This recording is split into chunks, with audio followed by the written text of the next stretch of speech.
9.3 Nigeria Info. Facts 99.3 Nigeria. We are talking about the big facts for today. And I tell you, we will be looking at not just the fact that today is the nation's day.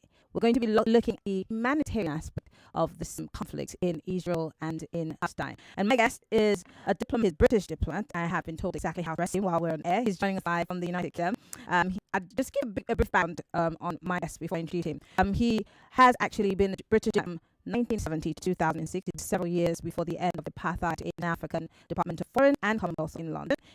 He has served in the Middle East, in Jordan, Oman, also served as British Consul General in Jerusalem and British Ambassador in Libya. From 2002 to 2006, British Ambassador in Iran.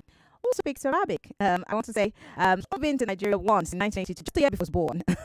My guest, I'd like to introduce Sir Richard Darlton.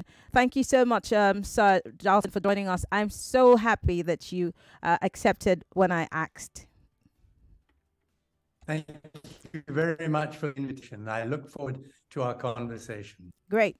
Let's start by looking at the United Nations Day. Now, yes, of course, as we speak, there's been a debate that was put together by the United Nations in the Middle East. We're still yet to, understand what that debate what will come of that debate. But let's look at the humanitarian aspect of what's happening in Israel and in Palestine. We've seen pictures emanate from both sides. We've seen a carpet bombardment in Gaza. A lot of governments are calling for a ceasefire. We've seen several governments also speak against what Israel has done in retaliation of, Hamas's bombardment of their country. But let's talk about the people, because whenever there's a war, human beings, mostly women and children, are victims. How well do you think that the Israeli government and, of course, the United Nations have handled this humanitarian problem, which is growing every day? So far, the record has been poor. That's not the fault of Egypt for stockpiling with international assistance very large quantities of food, water, and fuel. Nor is it the fault of the United Nations that so little of this has actually reached Gazans. It's the case that Israel has got its foot on the hose pipe of all manner of supplies into Gaza. The normal flow of, say, 100 trucks of goods a day has been cut off for fear, Israel says, that Hamas would use the fuel and get hold of the food and water to support the war effort rather than civilians. But there's no doubt that the intensified siege of Gaza laid down by Israel is contrary to international law. And one has to say that the statements by the United States, the Europeans, Britain, that they want Israel to abide by international law sound hypocritical, because they are not opposing this fearful siege and denial of supplies. It's not just a problem of a country of 2.3 million people, but it is. It's a problem of individuals. And I was very struck by an account from the First Minister of Scotland, Mr. Hamza Yousaf, whose parents-in-law are stuck in Gaza. They are still able to hear from them most days. And what they are telling the anxious family back in Scotland is that the parents are scarcely eating. 100 people are jammed into the house, and the mother-in-law just ate cashew nuts all yesterday. And we know that nearly half the casualties are children. And we know that the violence in business is engendered by this kind of brutality, perpetuates political violence in the future. So it's a tragedy on so many different levels. I like that you have, painted a picture of what the people in Gaza some experience. Of course, because Israel is also saying that they're not going to stop until they get Hamas then of course you have to consider casualty. But you refer to something that I saw earlier today. A UN rapporteur, Francisca Albanese, had warned that the displacement potentially millions of Palestinians from Gaza is already happening, would constitute largest instance of ethnic cleansing in the history of Gaza. And obviously, like humans should, can cause some form of violence. But then many have also said it's not just political for Israel, is also a form of cleansing. Do you really buy that idea that it is an ethnic cleansing of sorts, other than land grab? Well, as you know, I'm not a current serving official, so I can only go by what I read in the media and what I read from the work of marvelous experts like the one you have just quoted. But I do read that at the outset, Israel wanted to drive Gazans in Egypt, and Egypt said that this was a deadline for them. They were not going to take millions of new refugees into the country with the attendant political, security and humanitarian problems.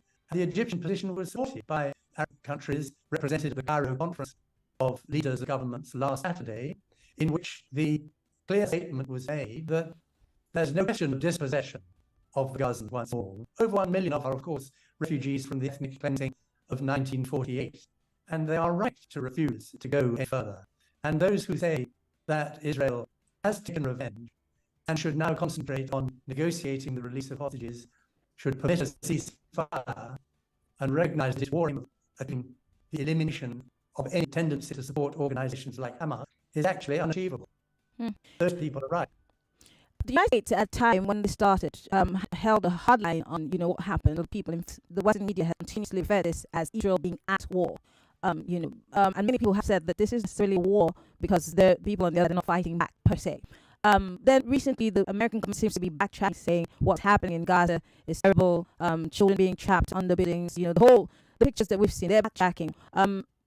Is it good enough for the rest of the world to see maybe Israel needs some sort of I'm looking for the right word to help to make them back down from this continuous attack on Gaza, even though they still get Hamas? With all of the backpedaling, whether it's from the United States government, the UK government, and other Western governments, is it enough to stop Israel from the continuous bombardment? I don't see any serious backpedaling. I just see a number of statements made, which were not made in the first few days, about adherence to international law, about protecting civilians, about the Geneva Conventions, and so on. But these statements are weak.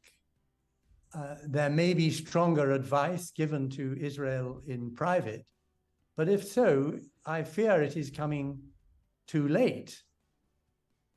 It was obvious from analysis of the way Israel has reacted to earlier atrocities on its territory, extremists and terrorists, that they would exact a fearful price by aerial bombardment and probably ground incursion.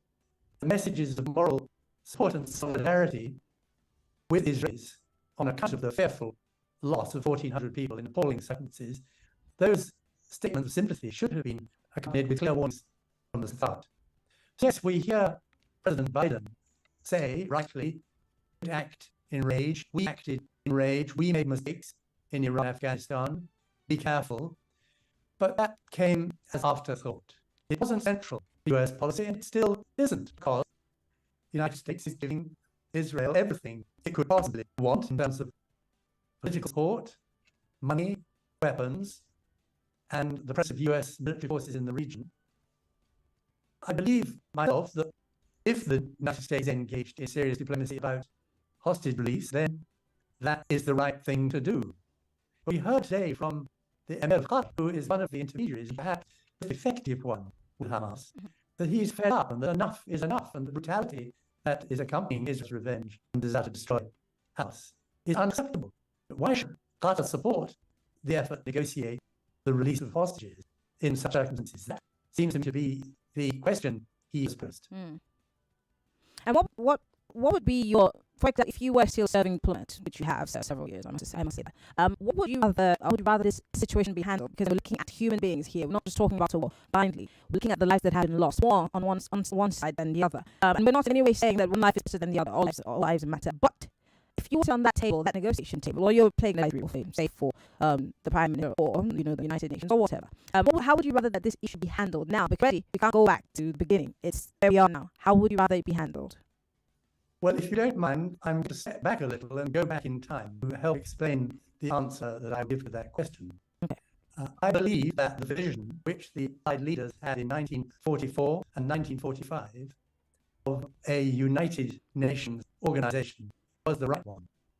And we know the history, that the ideals were rapidly confronted with the division of Europe, the Cold War, the Iron Curtain, and vetoes in the Security Council, which prevented, whether wielded by Russia or the United States or occasionally other powers, serious action to put in play enforcement that would bring an end to state wars.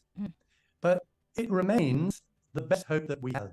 And I was looking at the statements of Nigerian presidents, including the first one in 1960, and the President's statement of the General Assembly in 2022, and President Tinubu's statement just a fortnight ago. And for all its failures, everybody says that we have to stick to the values and principles of the UN, international security, justice for all, human rights, human development, because the alternative is anarchy, and we have to continue to try and put those values into practice. Now, I believe, and this is where I jump back to 2023, I believe that the UN Secretary General is giving the correct lead to the Security Council powers, because he knows the tragedies of Gaza at first hand from the accounts of the UN agencies trying to alleviate food or medical or other shortages, because he hears from the UN Relief and Works Agency for Palestine refugees, 35 of whose staff members have been killed in the bombardment. I was about to mention that. That would be that would be a serious crime if it's the only thing that was happening. He hears that these people think that there is a way forward to alleviate the suffering of the people of Gaza, and that is, call it a ceasefire or a humanitarian pause in the fighting. And he has asked that, as has the Prime Minister of Scotland, who I've referred to earlier, as has Brazil and other countries in the UN Security Council. There's a debate going on this afternoon, which we hope will lead to a common position. If the United States sticks to its current refusal to contemplate a ceasefire or a humanitarian pause and insists on playing historical and political games about the unfettered right of Israel to self-defense, they have a right to self-defense, but it should be exercised in the way in which the UN Secretary General has been calling. So I don't want to minimize the difficulties of providing any advice to governments, but I would concentrate in current circumstances on that humanitarian appeal by the UN Secretary General, and I would go on to endorse the position of Qatar, of Saudi Arabia, of Egypt, of Jordan, of many Jewish voices, whether in Israel or in my own country, who call for addressing the long-term underlying issues which have created these successive disasters centering on Gaza and created the disturbances in the West Bank, which has already cost the loss of the lives of hundreds. And that is to resurrect the Middle East process on the basis of a two-state solution. Secondly, I would advise attention even now to what the war aims are. At present, all the British government has said is Israel must win. But win what? I don't know. And at what cost? And at what cost? At what cost? But I don't think the rest of the world knows. I don't think Israel knows what end result it wants in Gaza. It wants a lot of negatives, no Hamas, no potential for any armed act against Israel in future, no radical Islamism. But it doesn't know how to achieve that. Certainly, Israel doesn't want to reoccupy Gaza militarily. It would fail if it wanted Egypt, who occupied Gaza until 1967. If they wanted Egypt back, they would fail. Finally, sorry, because we're going on a quick break. I just want to ask a quick question, and if you can answer me in just a minute. The roles were reversed, and what's happening in Israel and Gaza, what, for instance, is happening in another part of the world, say Russia, or let's say in Africa, would the countries around the world who have, taken a hard line, would they still something the same way, the sounding say? Well, we know what we have taken against invasion of other people's territories. We just have to look at Ukraine. We say wrong. And when we look at excessive violence of the Russian forces in Ukraine, we say it is wrong. I'm afraid I'm consistent. So it's very hard to answer the question about an atrocity in Malaysia or an atrocity in Tanzania. Of course it would be condemned if it was terrorist in nature. I can't really say more than that, because at the moment in the state of the international community, it is not possible to apply consistent values to the same situations wherever they may occur. Well, sorry to Darlton, a British diplomat who has been weighing on the issue in Israel and in Palestine. And as we speak, Hamas fired rockets into Tel Aviv. The Qatari emir has told Israel that enough, and they're tired of heavy bombardments, in the Gaza Strip. The UN is also saying that almost 20,000 people are displaced in Lebanon as this on Israel border continues to escalate. Sorry, Darlton is still going to stay with us. We'll go for a quick break. When we back, Lagos would like for you to join the conversation. Would like to hear your thoughts, your comments, and you can also ask the good sir some questions. We'll be right back after this very robust.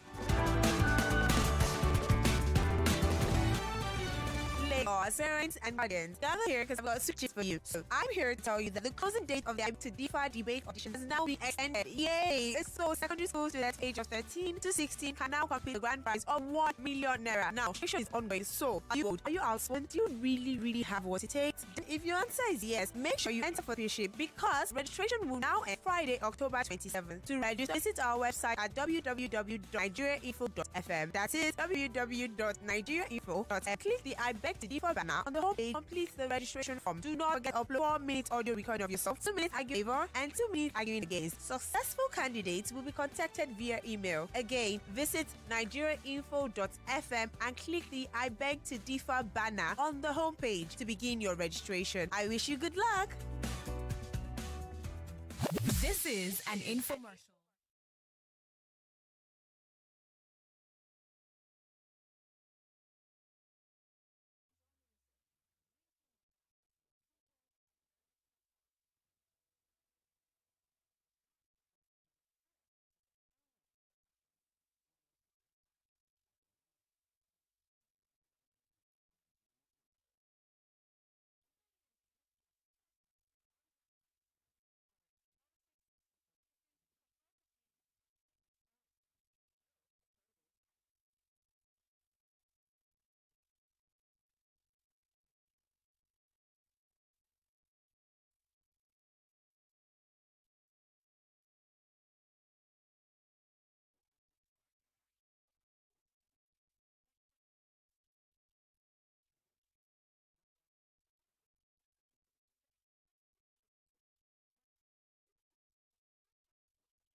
persons under the age of 18. My son had a football match.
Africa Magic celebrates 20 years with a special gift of Africa.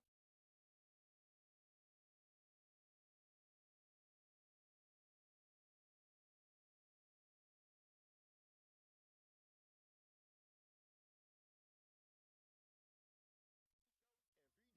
Stay connected or upgrade today. DSTV.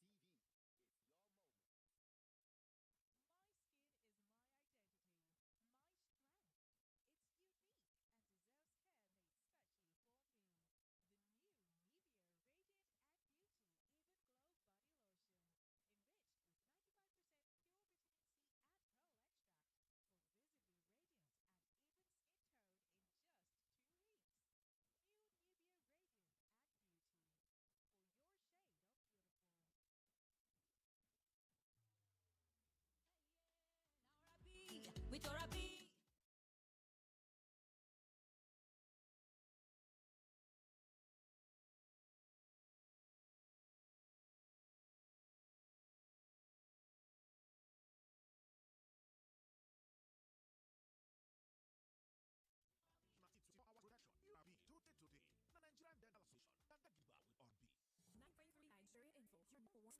Let's talk.